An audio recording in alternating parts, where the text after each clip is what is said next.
પધારો પધારો પધારો। આ છે સૂર્યકુંડ। તમને ખબર છે આનું નામ સૂર્યકુંડ કેમ પાડવામાં આવ્યું છે?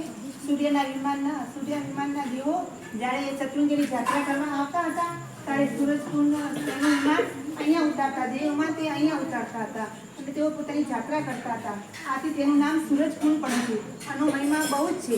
મહિપાલ નામના રાજાને જ્યારે કોઢરોગ થયો હતો તેમને પણ આ સૂરજ સ્નાન કર્યું હતું, તેમને કોઢરોગ દૂર થઈ ગયો હતો અને ચંદ્રરાજા જે તેની સાવકી માટે તેમને પગમાં જાદુ દોરો બાંધી દીધો હતો અને એમને રાજામાંથી ટુકડો બનાવી દીધા હતા। તો તેમની પત્નીએ 16 વર્ષ સુધી એમની સેવા કરી હતી।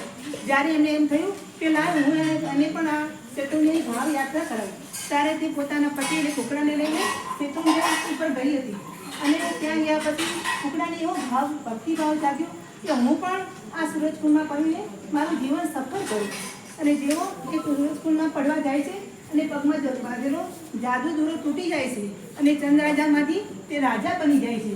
કેવો સરસ મહિમા છે આ સૂરજકુંડનો, જોયો ને તમે મમ્મા? નમસ્તે।